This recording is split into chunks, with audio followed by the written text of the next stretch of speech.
Assalamualaikum warahmatullahi wabarakatuh. Welcome to Falcon nursing. पहले lecture में हमने पढ़ा था एडमिनिस्ट्रेशन ऑफ ब्लड प्रोडक्ट्स, उसका हमने पार्ट 1 पढ़ा था। अब पार्ट 2 उसमें हम पढ़ेंगे प्लाज्मा।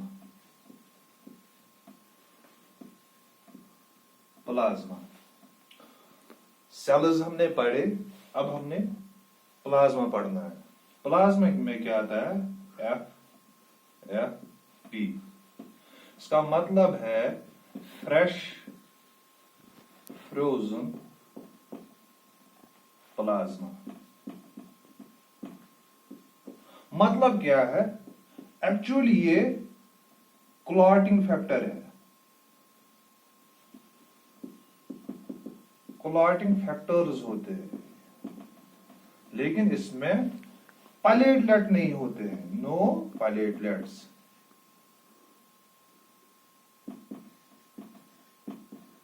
No platelets. अब इसका जो स्टोरेज टेम्परेचर है,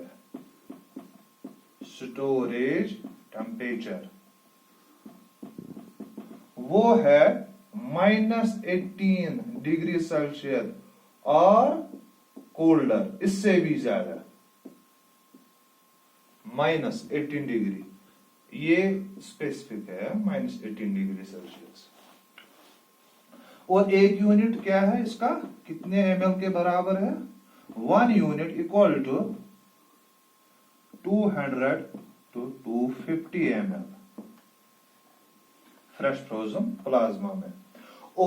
और एक बात, ये इंक्रीज करता है,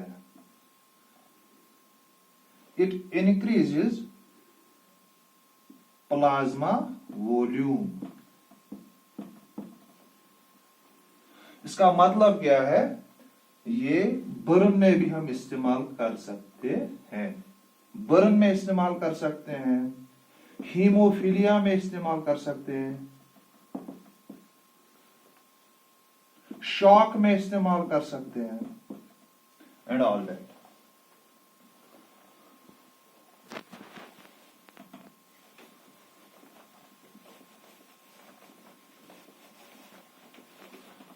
और इसका एडमिनिस्ट्रेशन टाइम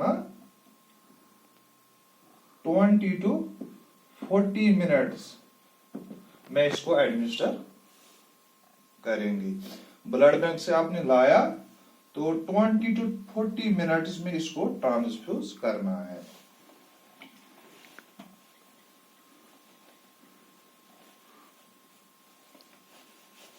अब हम इसका सेकंड लेंगे, वो है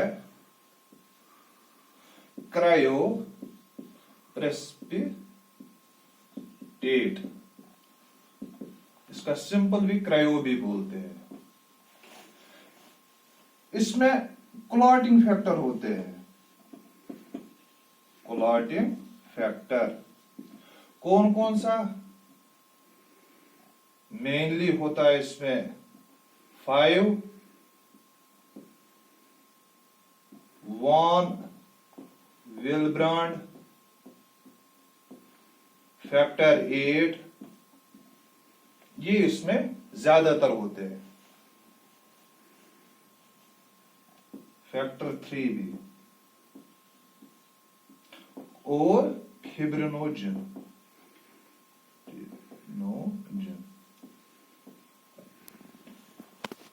मेनली जो इसका इस्तेमाल होता है, ये हम इस्तेमाल करते हैं हीमोफीलिया में, क्योंकि वहां पर क्लॉटिंग फैक्टर मिसिंग होते हैं।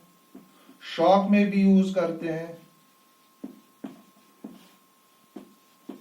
एक्यूट DIC में भी इस्तेमाल करते हैं। और इसका 1 यूनिट होता है 10 to 15 ml, 10 to 15 ml। और इसका स्टोरेज टेम्परेचर -30 डिग्री सेल्सियस, और इससे भी कम जा सकते हैं।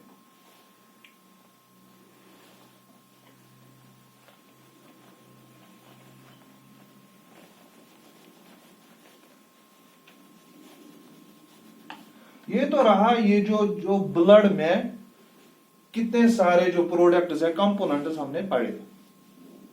अब हमें पढ़ना है जब हम इसको एडमिनिस्टर करेंगे, मतलब जब हम पेशेंट्स को देंगे उस टाइम आपको किन किन चीजों का ख्याल रखना है। पहले हम देखो ब्लड हम किन चीजों से ले सकते हैं। देखो डोनर, पहले डोनर, ब्लड डोनेशन कौन कौन कर सकता है। ये होना चाहिए फ्री फ्रॉम किडनी, लिवर और हार्ट डिजीज से। ये डिजीज नहीं होने चाहिए।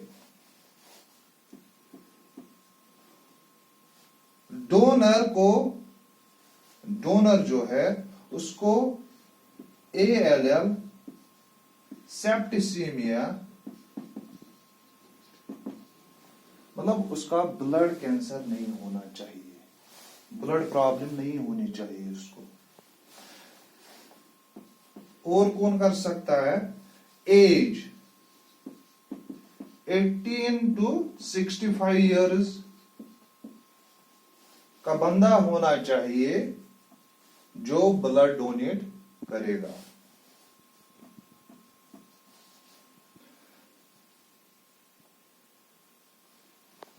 कब वो करेगा? देखो 1 ईयर में वो कर सकता है 4 टाइम्स। इसका मतलब 3 मंथ्स में एक बार, वो एक बार 3 मंथ्स में इसका मतलब 90 डेज में 90 डेज के बाद वो ब्लड डोनेट करेगा, फिर 90 डेज के बाद वो दूसरा पॉइंट डोनेट करेगा। ये इसके कैरेक्टरिस्टिक है डोनर के।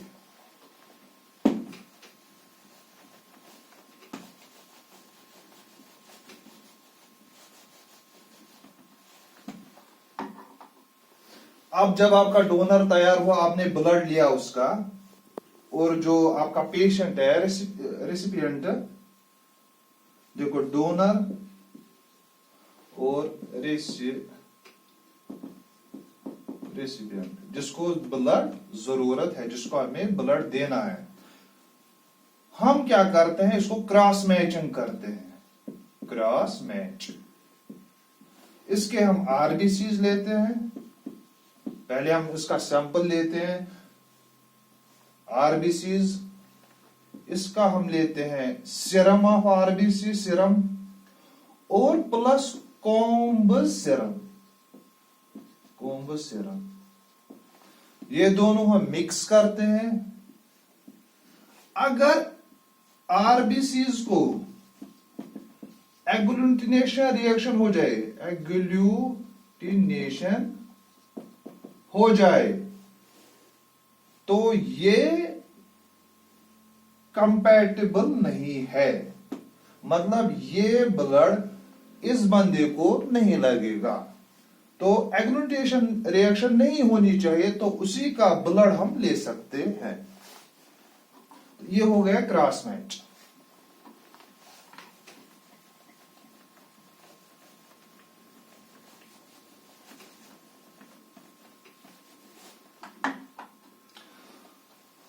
अब एडमिनिस्ट्रेशन हम पढ़ेंगे। एडमिनिस्ट्रेशन,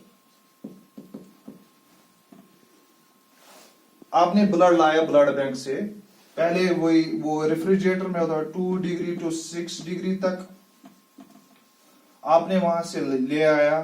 पहले इसको हमको वार्म करना है, वार्म।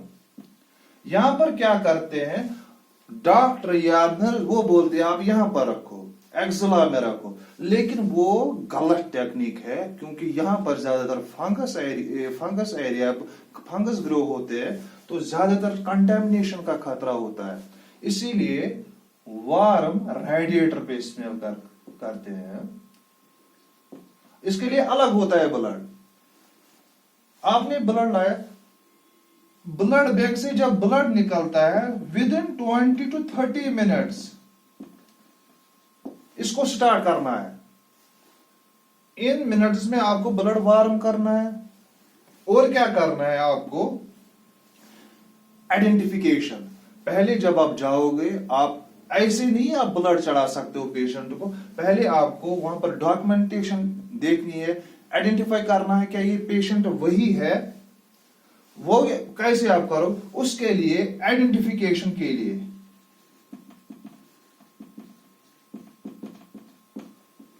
2 नर्सेज जरूरी होनी चाहिए। 2 क्वेश्चन आता है आइडेंटिफिकेशन के लिए कितने नर्सेज होना चाहिए, वहां पर आपका आंसर होना चाहिए 2। चाहे वो 2 स्टाफ हो, मतलब एक जो उसको चढ़ाएगी ब्लड एडमिनिस्टर करेगी, दूसरा कोई भी हो, मतलब इंचार्ज या डॉक्टर भी हो सकता है जिसने ये प्रेस्क्राइब किया। मिनिमम 2 होने चाहिए फॉर कन्फर्मेशन। फिर आप क्या करोगे, उस पे एक बार कोड लिखा होता है, वो आप मैच करोगे, इसी बंदे का है। फिर आप ब्लड टाइप, इसको क्या है, ए पॉजिटिव बी पॉजिटिव जो भी है वो आप चेक करो, उसके बाद आप एडमिनिस्टर करोगे।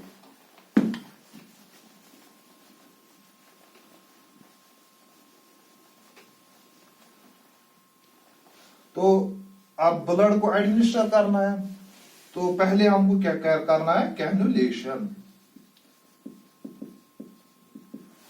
Universal cannula for blood administration क्या है, ग्रीन कलर, ग्रीन कलर। वो कितना होता है, 18 गॉज।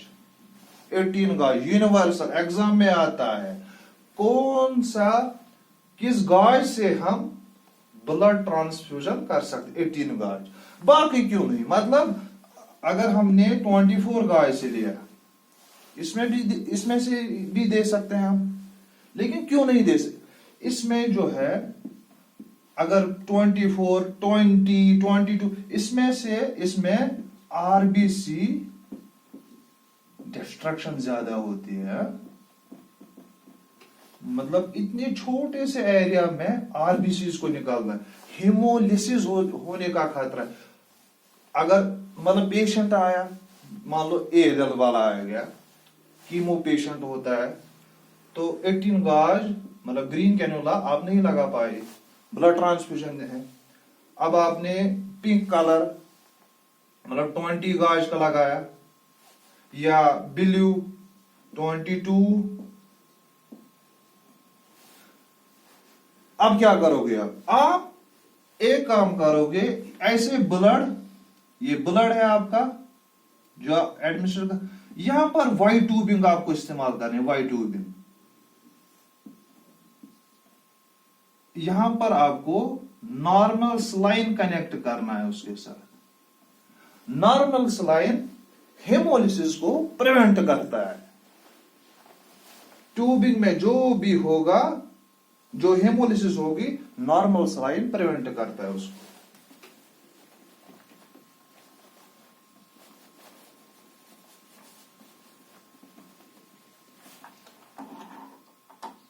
अब आपने ब्लड स्टार्ट किया, मतलब आपने पेशेंट को एक्सप्लेन किया हमें ये प्रोसीजर करना है, तो ब्लड स्टार्ट हो गया। जो आपको रेट रखनी है, पहले देखो, पहले 15 मिनट्स वेरी क्रूशल होते हैं।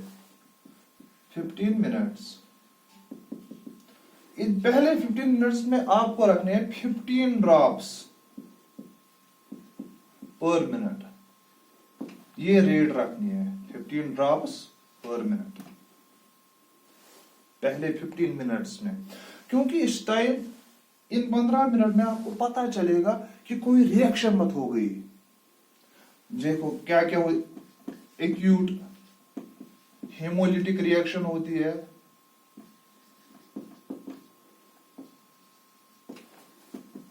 एनाफिलैक्टिक रिएक्शन होती है,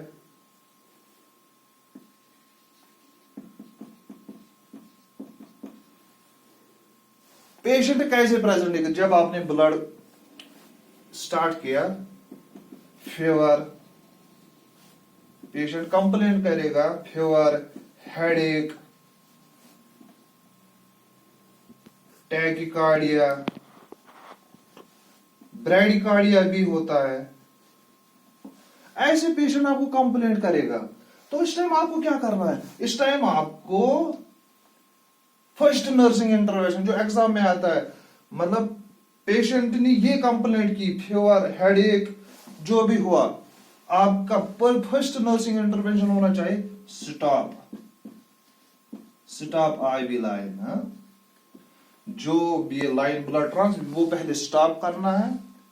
सेकंड पॉइंट, नॉर्मल लाइन आप उसी से स्टार्ट कीजिए, उसी लाइन से नॉर्मल लाइन स्टार्ट करना है। थर्ड पॉइंट, फिर आपको नोटिफाई फिजिशियन, फिर आप फिजिशियन के पास जाओगे, सर ऐसा हुआ।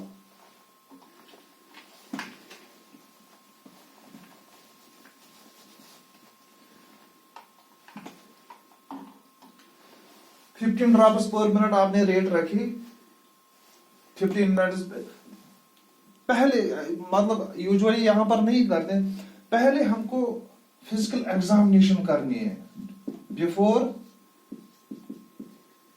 Starting blood trans. क्या वाइटल साइंस चेक करने हैं, तभी आपको पता चलेगा ना, मतलब after administration of blood temperature मत इंक्रीज हो गया, पल्स रेट मत इंक्रीज हो गई। और सेकंड, लंग साउंड्स, ये क्यों जरूरी है? लंग साउंड्स, लंग साउंड्स इसलिए जरूरी है, आपको पता चलेगा कि फ्लूइड ओवरलोड मत हुआ। आपको क्रैकल सुनाई देंगे। पहले अगर नॉर्मल होंगे लंग साउंड, जब आपने ब्लड एडमिनिस्टर किया तो 5-10 मिनट के बाद आपने फिर लंग साउंड्स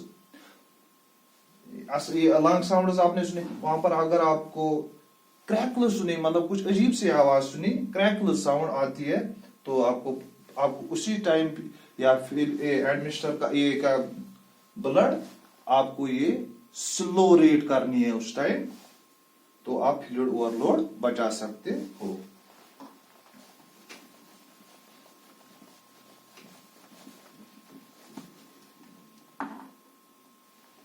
अब ये वाइटल साइंस कब आप चेक करो? पहले 15 मिनट्स में, फिर उसके बाद आफ्टर 30 मिनट्स, फिर 1 आवर। 1 आवर 2 to 4 आवर में इसको खत्म करना है। मैक्सिमम टाइम होता है 4 आवर में ब्लड को खत्म करना है, 4 आवर्स में, क्योंकि अगर ज्यादा टाइम लगेगा तो बैक्टीरिया कैरी सेप्टिसीमिया, तो ब्लड कंटामिनेशन हो सकती है। तो बेस्ट मेथड है 2 to 4 आवर्स में इसको कंप्लीट करना है।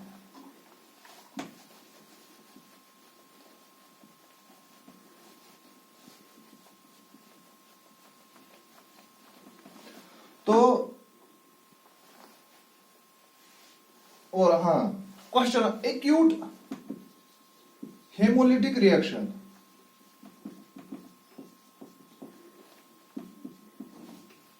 ये किस टाइप की हाइपरसेंसिटिविटी, कौन सी टाइप? ये है टाइप 2 सेल मीडिएटेड, जिसको बोलते हैं।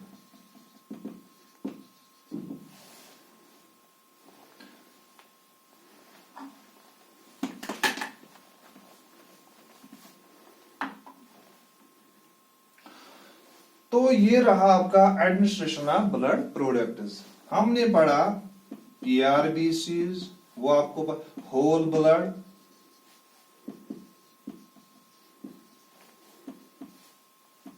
थर्ड पढ़ा हमने प्लेटलेट्स, फोर्थ हमने पढ़ा एफएफटी, फिफ्थ हमने पढ़ा क्रायोप्रेसिपिटेट,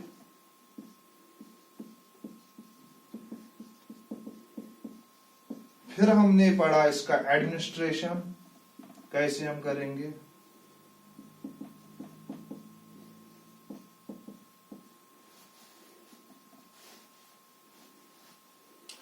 और एक पॉइंट आपने देखा होगा, जब हम ब्लड ट्रांसफ्यूजन करते हैं ना, तो लास्ट में जो ब्लड ट्यूबिंग में क्लॉट होता है, ट्यूबिंग में बहुत सारा ब्लड रहता है, तो वो बचाने के लिए अगर हम पहले उस ट्यूबिंग से नॉर्मल सलाइन, अगर हम नॉर्मल सलाइन चलाए तो उसके बाद ब्लड ट्रांसफ्यूज करें, तो वो नहीं होगा, हेमोलिसिस नहीं होगी उसकी, तो ट्यूबिंग साफ रहेगी उससे।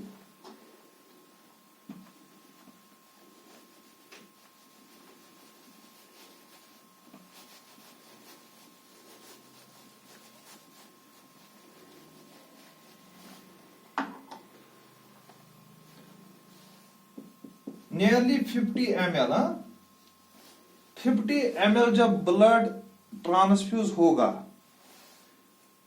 कितने मिनट में होगा, 50 ml तक ही आपको ये सारे रिएक्शन आपको दिखाई देंगे, मतलब इसका एक्यूट हेमोलिटिक जो भी होगा, एनाफिलाइटिक रिएक्शन जो भी, 50 ml तक ही होगा।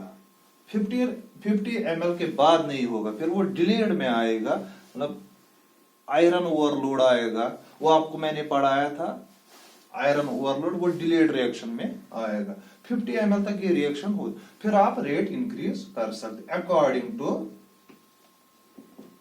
या जो आपको प्रिस्क्रिप्शन है, प्रेस्क्राइब किया गया है,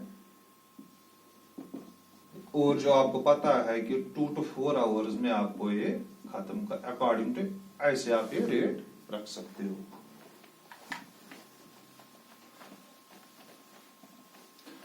तो ये रहा आज का लेक्चर। मुझे एक ने बोला था, क्वेश्चन एक बोला था, मैसिव ब्लड ट्रांसफ्यूजन में क्या हो सकता है, तो उसका ट्रीटमेंट क्या है। देखो, मैसिव ब्लड ट्रांसफ्यूजन, उसमें 2 कंडीशन होते हैं। एक तो आएगा हाइपरकैलेमिया, जो आपको मैंने बोला था, अगर जो ज्यादा स्टोर ब्लड 30 to 45 डेज का होगा, इससे ज्यादा 40 मोर देन 45, तो हाइपरकैलेमिया हो सकता है। दूसरा जो CDPA है, उससे हाइपोकैल्सीमिया हो सकता है। ये साइट्रेट टॉक्सिसिटी आपने सुनी होगी, साइट्रेट टॉक्सिसिटी भी होती है, क्योंकि ये कैल्शियम को बाइंड करता अपने साथ, तो उसके क्या नतीजा निकल सकता है, cardiac arrest. Citrate toxicity can lead cardiac arrest.